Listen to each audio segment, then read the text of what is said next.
gente começa mais uma edição do programa Utilidade Pública. Muito obrigada pela audiência. Hoje a gente vai falar sobre um assunto que geralmente a gente só vê em destaque quando acontece algum acidente ou alguém está numa situação de perigo, que é em relação aos equipamentos de segurança. Para bater esse papo aqui com a gente, a Patrícia Souza, que é professora do Instituto Federal de Sergipe. Ela é consultora também da Ícone Consultoria, não é isso? Isso. E vai estar trazendo essas dicas aqui pra gente. Quem está em casa já está vendo aí, a gente está com uma série de materiais de equipamentos de segurança aqui. Mas eu queria começar com um que muita gente tem acesso, prédio público, Isso. prédio Hotéis, residencial, hotel, restaurante, condomínios. Que tem extintor de incêndio. Não são todos iguais. Exatamente. Pois é. Então, desde já agradeço o convite, né? E os equipamentos de proteção são muito importantes, né, em todas as situações relacionadas a um potencial risco de incêndio, né, para que as pessoas possam utilizar de forma adequada conforme o tipo do material existente nos ambientes. E daí existem alguns extintores aplicáveis a determinados materiais, seja materiais de natureza sólida, não é? De natureza inflamável e também gases. Então, nós analisamos os ambientes e adequamos os extintores apropriados a cada tipo de situação relacionada ao perigo existente para o incêndio no local. No cilindro extintor, né, existe um agente denominado agente extintor. Cada agente extintor é apropriado para cada tipo de material. Então, nós temos o água, né, geralmente pressurizada, o pó químico seco, o gás carbônico. Para que serve cada um desses? Né? Então, o extintor tipo água pressurizada serve para debelar princípios de incêndio em equipamentos de natureza sólida, objetos tipo madeira, tecidos, plásticos, borrachas, né? E na maioria das vezes estão, em imensa maioria, circulando todos os ambientes que as pessoas trabalham e residem, né? Em sua maioria existem esses materiais presentes. Então, o tipo água, ele é o mais comum e um dos mais utilizados em caso de emergências. Mas além do água, nós temos o pó químico seco, que ele é apropriado para princípios de incêndio em líquidos inflamáveis, né? Tipo óleo diesel, gasolina, álcool, né? Querosene. Então, esses são mais específicos, conforme o tipo de indústria a ser utilizado. Mas ele também pode ser utilizado em algum risco ligado à eletricidade. Porém, existe um atenuante, né, com relação ao uso desse tipo de extintor pó no curto-circuito que aconteça, né, ele pode danificar equipamentos elétricos energizados.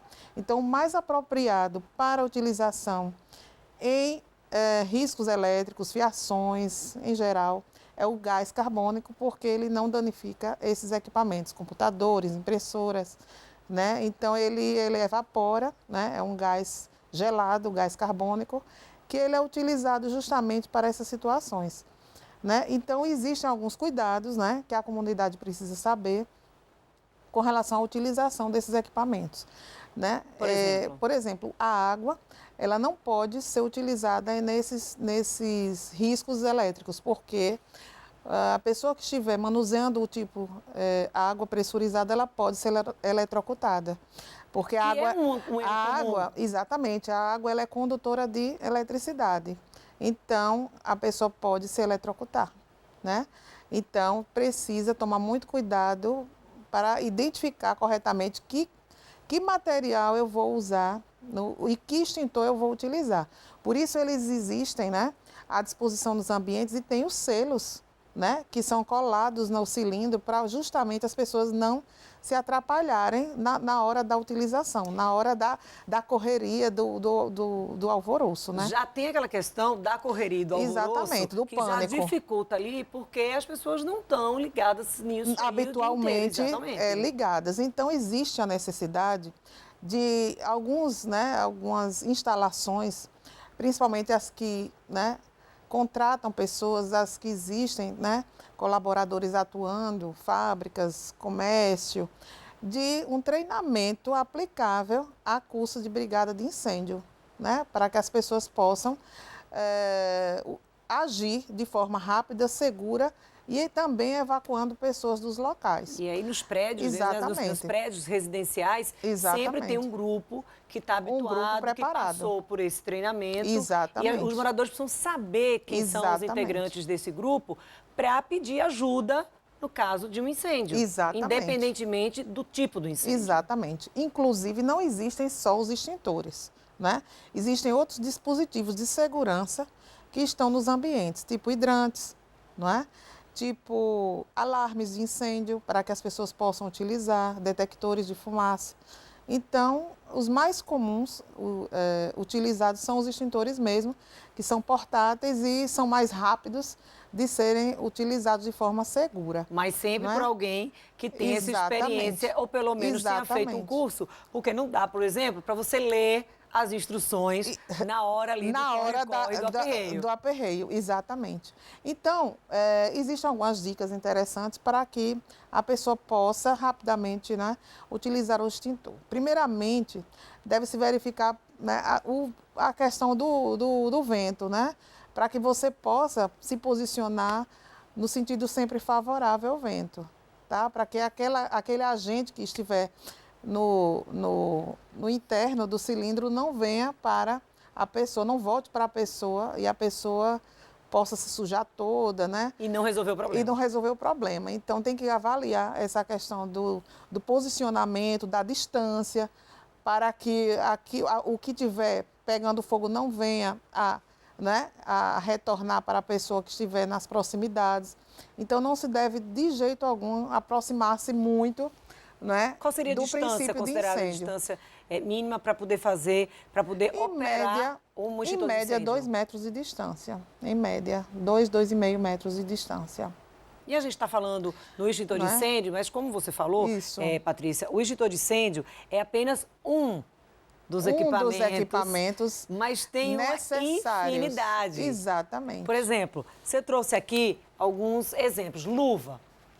Tem aqui a gente, não, porque olha, a gente vai utilizar uma luva como equipamento de proteção, mas assim, as luvas, elas têm um material diferente. Por exemplo, você trouxe aqui 3 luvas de materiais diferentes. Explica pra gente.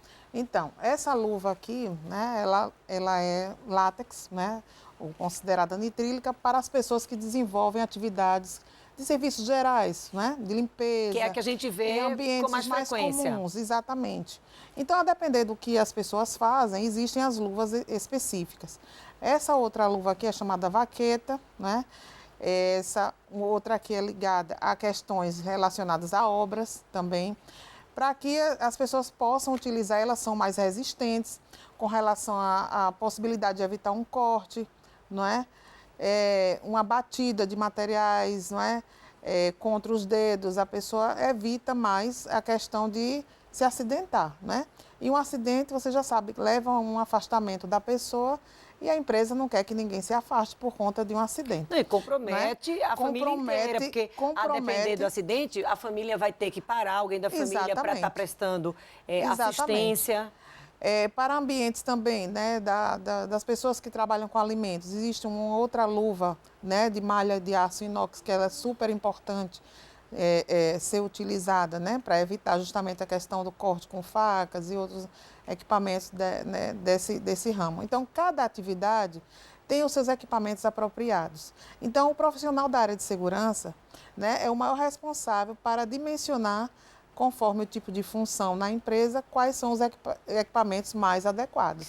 Tem gente que a gente ouve às vezes falar que, por exemplo, não, a gente não vai utilizar, a gente não gosta de utilizar o equipamento de segurança, por exemplo, uma luva, porque dificulta ali o manuseio de algum equipamento. Mas isso vai depender também, será que essa pessoa está utilizando o material mais adequado para aquela atividade? Exatamente. Por exemplo, eu trouxe também o capacete, né, e o protetor auditivo. Né? Então, o protetor auditivo, nós temos alguns tipos, né? Esse aqui é um dos mais comuns, utilizados pelos trabalhadores, né? De qualquer tipo de estabelecimento que tenha ruídos, logicamente, nos locais de trabalho. Então, esse tipo aqui é o tipo considerado plug, né? Ele tem essa nomenclatura plug, porque ele tem o aro, né, de inserção no canal auditivo para poder, né, evitar com que a questão da poluição sonora do ambiente cause doenças auditivas, né, nos trabalhadores.